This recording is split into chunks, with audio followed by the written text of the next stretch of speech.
नमस्कार दोस्तों, study with introvert में आपका स्वागत है।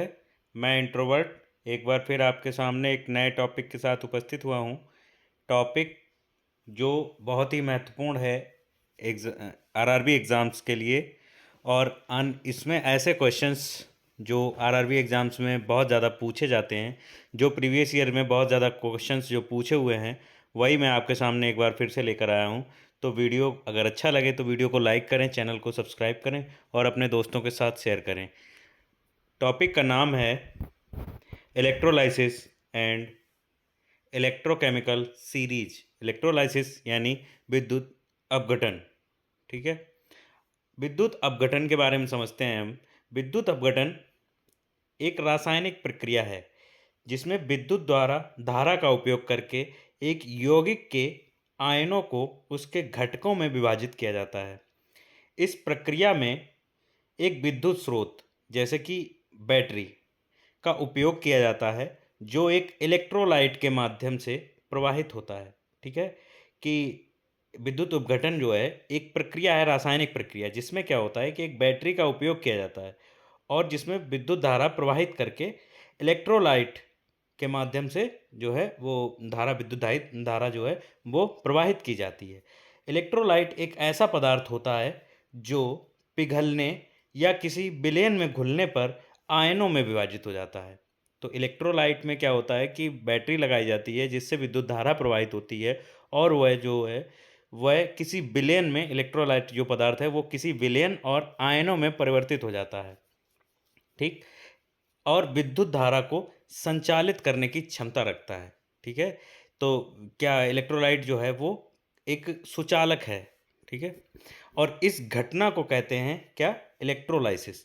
इलेक्ट्रोलाइसिस का मतलब समझ में आया आपको कि विद्युत अपघटन एक ऐसी रासायनिक प्रक्रिया है जिसमें विद्युत धारा का उपयोग करके एक यौगिक के आयनों को उसके घटकों में विभाजित किया जाता है। ठीक है, इस प्रक्रिया में क्या किया जाता है कि एक बैटरी का उपयोग किया जाता है जो एक इलेक्ट्रोलाइट के माध्यम से प्रवाहित होता है। इलेक्ट्रोलाइट एक ऐसा पदार्थ होता है जो पिघलने या किसी विलयन में घुलने पर आयनों में विभाजित हो जाता है और विद्युत धारा को संचालित करने की क्षमता रखता है। अब विद्युत धारा जो अपघटन है उसमें जो है दो जो का मुख्य प्रमुख स्रोत होते हैं क्या, एक होता है एनोड, एक होता है कैथोड। एनोड यानी धनाग्र और कैथोड यानी ऋणाग्र। और एनोड पर ऑक्सीकरण होता है और कैथोड जहाँ पे अवकरण या रिडक्शन होता है। ठीक है, विद्युत अपघटन के उदाहरण क्या क्या हैं कि पानी का विद्युत अपघटन। पानी का विद्युत अपघटन जो है, जब पानी का विद्युत अपघटन किया जाता है यानी इलेक्ट्रोलाइसिस पानी का किया जाता है, तो पानी से हाइड्रोजन अलग बन जाती है और ऑक्सीजन अलग अलग हो जाती है। ठीक है, इसमें हाइड्रोजन को बनाया जाता है इलेक्ट्रोलाइसिस करके। ठीक है, और नमक का विद्युत अपघटन, तो नमक का अगर विद्युत अपघटन करेंगे तो NaCl को अब अगर इलेक्ट्रोलाइज करेंगे तो सोडियम और क्लोरीन गैस प्राप्त की जाती है। इससे क्या है, ये दोनों गैसेस जो हैं प्राप्त की जाती हैं। कौन कौन सी, सोडियम और क्लोरीन गैस। नेक्स्ट क्या है, इसके प्रमुख उपयोग कौन से होते हैं, जो इलेक्ट्रोलाइसिस के प्रमुख उपयोग होते हैं। इससे क्या होता है कि धातुओं का शुद्धिकरण होता है यानी प्यूरिफिकेशन ऑफ मेटल्स होते हैं, और रासायनिक यौगिकों का निर्माण होता है यानी प्रोडक्शन ऑफ कंपाउंड होता है। विद्युत रासायनिक सेल में ऊर्जा का संचयन, जो सेल होते हैं, विद्युत रासायनिक सेल्स होते हैं, उसमें जो है ऊर्जा का संचरण जो होता है वो इलेक्ट्रोलाइसिस के माध्यम से होता है। विद्युत अपघटन का उपयोग वैज्ञानिक, औद्योगिक और व्यावसायिक क्षेत्रों में किया जाता है। अब हम पढ़ते हैं विद्युत रासायनिक श्रेणी यानी इलेक्ट्रोकेमिकल सीरीज। इलेक्ट्रोकेमिकल सीरीज एक सूची है जिसमें विभिन्न धातुओं और तत्वों को उनकी अपचायक क्षमता यानी रिड्यूसिंग पावर के अनुसार व्यवस्थित किया जाता है। ठीक है, अपचायक क्षमता यानी रिड्यूसिंग पावर के अनुसार जो है वो व्यवस्थित किया जाता है। इसे ऋणात्मक इलेक्ट्रोड श्रृंखला या समांतरण विद्युत विभव श्रृंखला भी कहते हैं। इसी सूची में तत्वों को इनके मानक इलेक्ट्रोड विभव यानी स्टैंडर्ड इलेक्ट्रोड पोटेंशियल के आधार पर क्रमबद्ध किया गया है। ठीक है, इलेक्ट्रोकेमिकल सीरीज के माध्यम से क्या है स्टैंडर्ड इलेक्ट्रोड पोटेंशियल के आधार पर एलिमेंट्स को एक सूची में किया गया है। ठीक है। अब विद्युत रासायनिक श्रेणी का महत्व क्यों है? उसका महत्व है कि अपचयन क्षमता यानी रिड्यूसिंग एजेंट। ठीक है। तो क्या है कि श्रेणी में ऊपर स्थित तत्वों में उच्च अपचयन क्षमता होती है। जो श्रृंखला है, जो उसमें एलिमेंट्स की श्रृंखला है, उसमें जो ऊपर जो एलिमेंट्स होते हैं, उनमें क्या है कि अपचयन क्षमता ज़्यादा होती है और वे इलेक्ट्रॉन देकर ऑक्सीकृत हो जाते हैं। ठीक है। जो इलेक्ट्रॉन देता है यानी जो छोड़ता है, वो होता है ऑक्सीडाइज, और जो इलेक्ट्रॉन लेता है वो होता है रिड्यूस। ठीक है। इन तत्वों को बेहतर अपचायक यानी रिड्यूसिंग एजेंट माना जाता है। जो श्रेणी में जो ऊपर की तरफ तत्व होते हैं, उनको बेहतर रिड्यूसिंग एजेंट माना जाता है। अवकरण क्षमता क्या होती है कि श्रेणी में नीचे स्थित तत्वों की अवकरण क्षमता अधिक होती है और वे आसानी से इलेक्ट्रॉन ग्रहण करते हैं। इससे वे ऑक्सीडाइजिंग एजेंट्स बनते हैं यानी ऑक्सीकारक बन जाते हैं। ठीक है।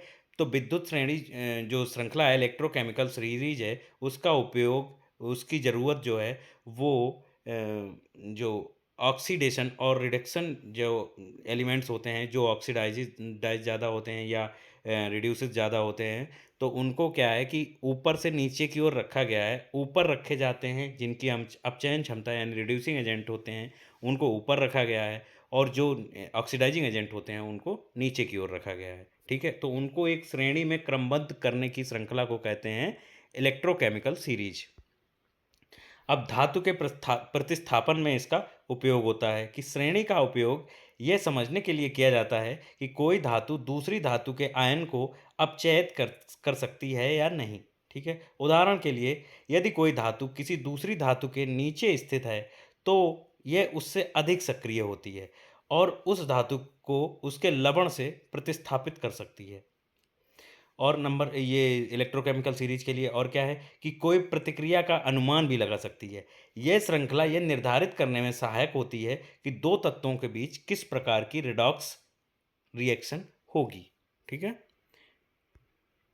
अब उदाहरण क्या है इसका कि कुछ तत्वों की विद्युत रासायनिक श्रेणी में स्थिति, यानी लिथियम के बारे में समझते हैं कि लिथियम जो होता है वो सबसे ऊपर होता है। इसका इलेक्ट्रोड विभव यानी इलेक्ट्रोपोटेंशियल जो रेट है वो सबसे नकारात्मक होता है, मतलब सबसे ज़्यादा नेगेटिव होता है। इसलिए ये बहुत अच्छा अपचायक है यानी ऑक्सीडाइजिंग एजेंट है। ठीक है।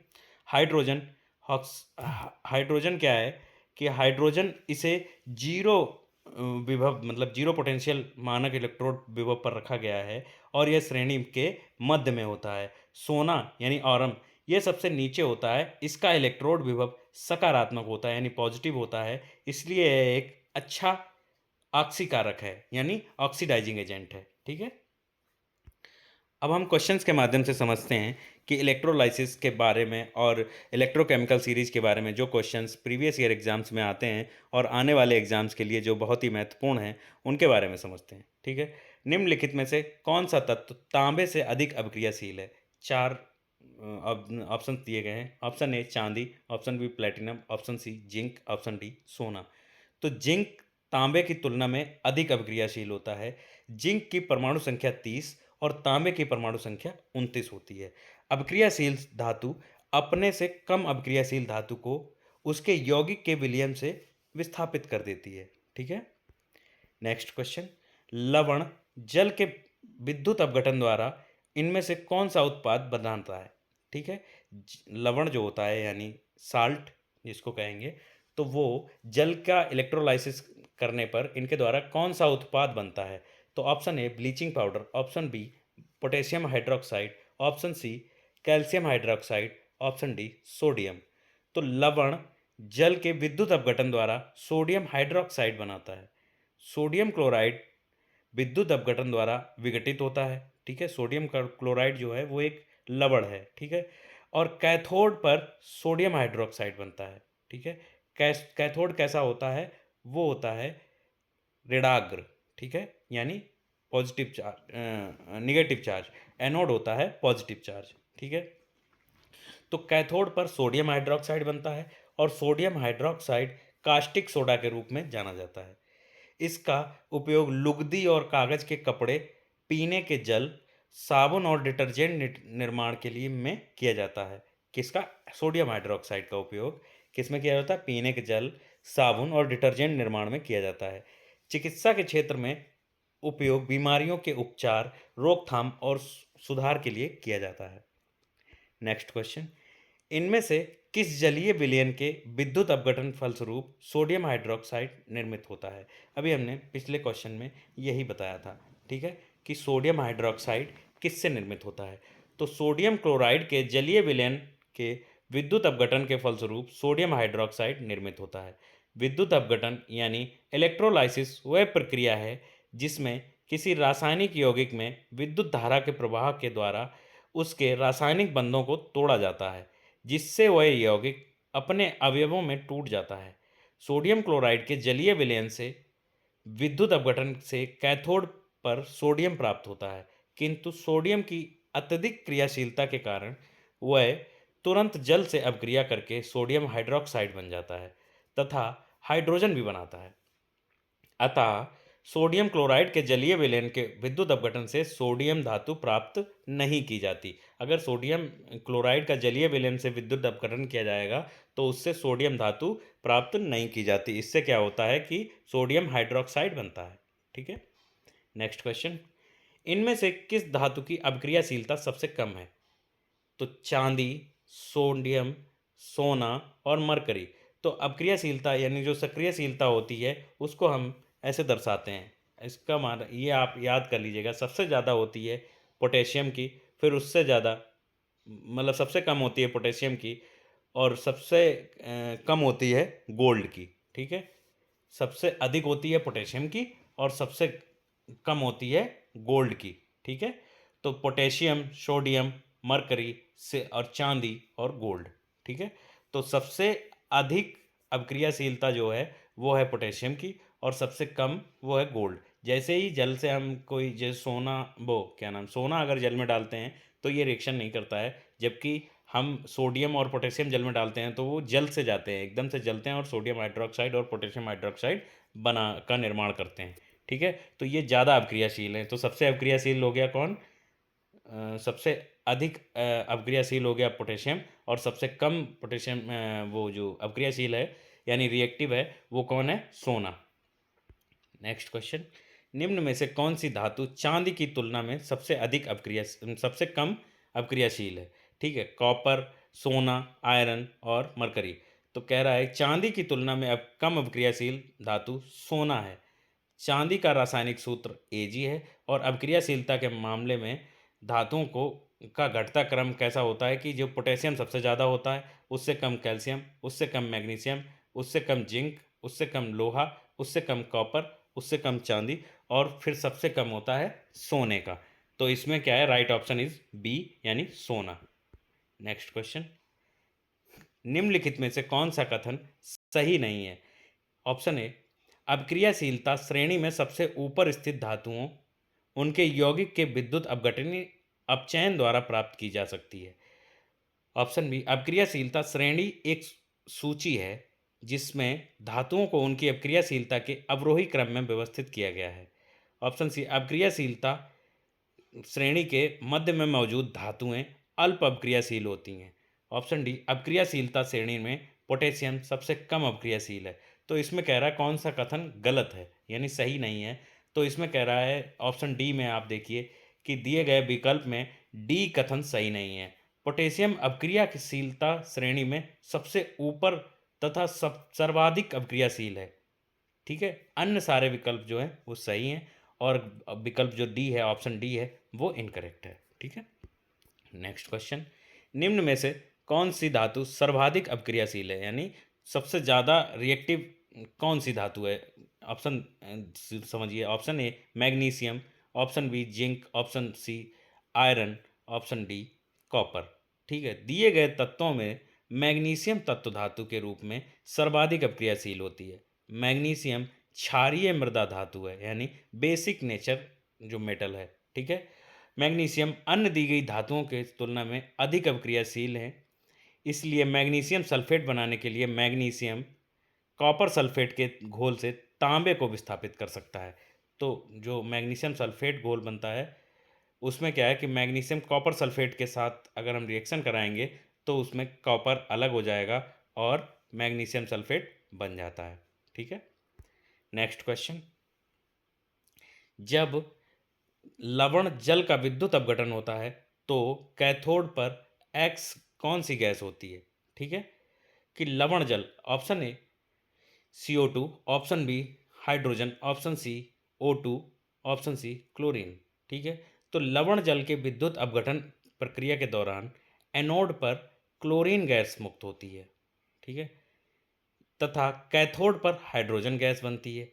तो इसमें पूछ रहा है कि कैथोड पर कौन सी गैस बनती है, तो कैथोड पे बनती है हाइड्रोजन गैस, जो बर्निंग स्प्लिंटर को इसके पास लाने पर पॉप ध्वनि उत्पन्न करती है। ठीक है। नेक्स्ट क्वेश्चन, सोडियम क्लोराइड के जलीय विलयन में वैद्युत अपघटन के दौरान क्रमशः एनोड और कैथोड पर निम्न में से कौन सी गैसें उत्पन्न होती हैं? ऑप्शन ए एनोड पर क्लोरीन गैस और कैथोड पर हाइड्रोजन गैस, एनोड पर O2 गैस और कैथोड पर H2 गैस, एनोड पर हाइड्रोजन गैस और कैथोड पर क्लोरीन गैस, एनोड पर हाइड्रोजन गैस और कैथोड पर ऑक्सीजन गैस। तो सोडियम क्लोराइड जो होता है NaCl के जलीय विलयन के विद्युत अपघटन के दौरान एनोड पर क्लोरीन गैस और कैथोड पर हाइड्रोजन गैस उत्पन्न होती है। तो ऑप्शन ए इज करेक्ट।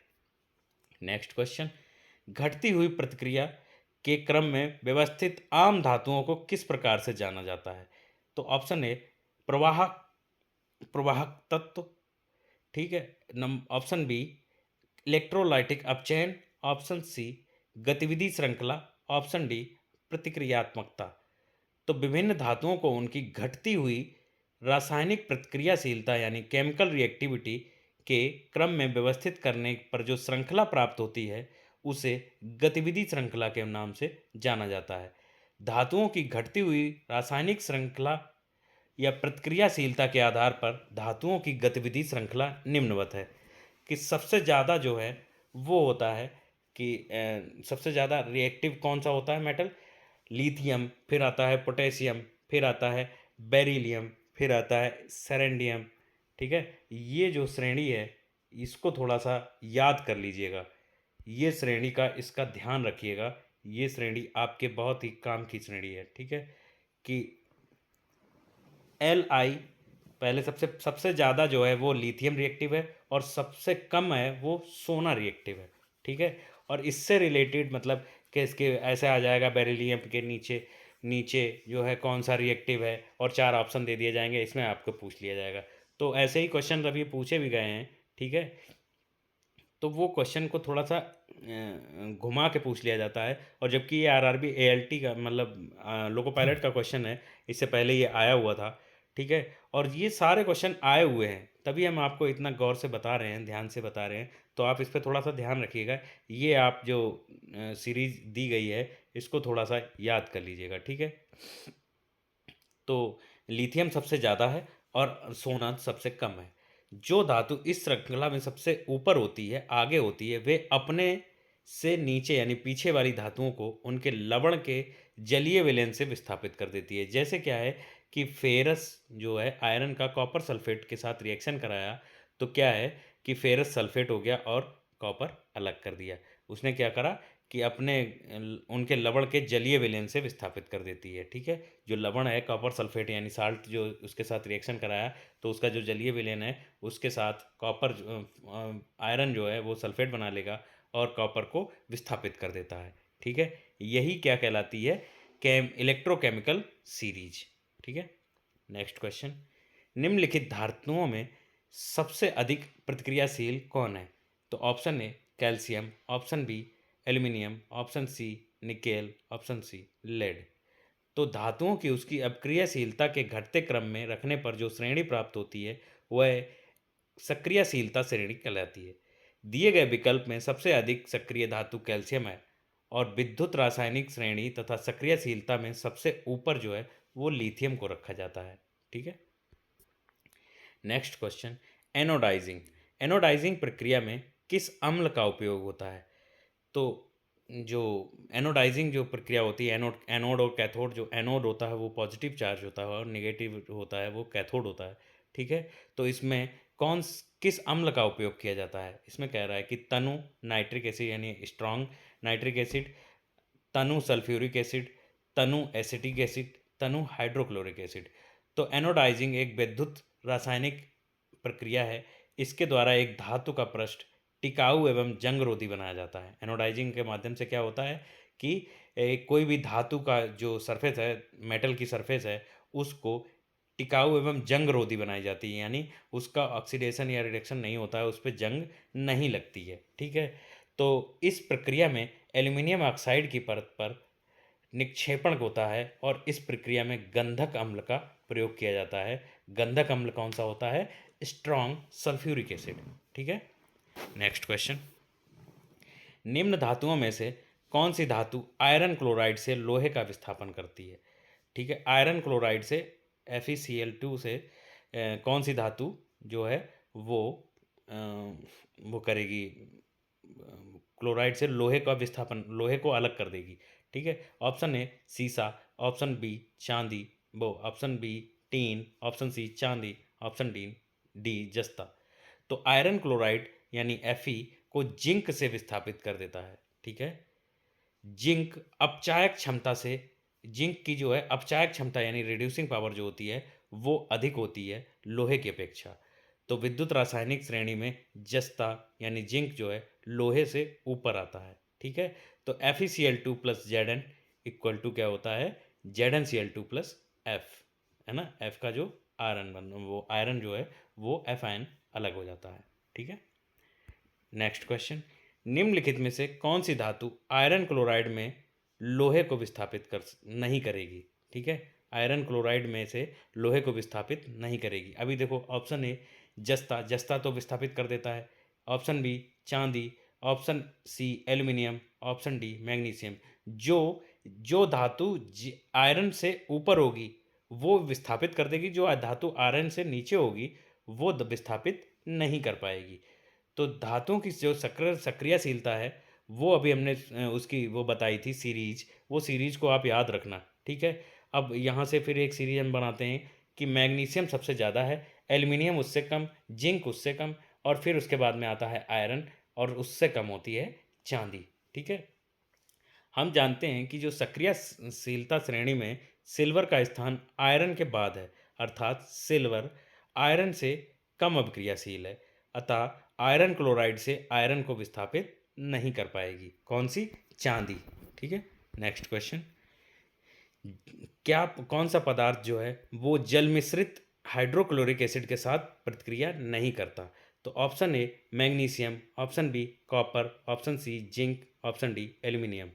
तो सक्रियशीलता श्रेणी में कॉपर का स्थान हाइड्रोजन से नीचे है, अतः कॉपर जल मिश्रित यानी हाइड्रोक्लोरिक एसिड में अगर जल मिला दिया जाए, हाइड्रो उसमें उससे जो है वो हाइड्रोजन विस्थापित नहीं कर पाएगा, इसलिए कॉपर HCl के साथ यानी हाइड्रोक्लोराइक एसिड के साथ अभिक्रिया नहीं कर सकता। तो और राइट ऑप्शन इज कॉपर।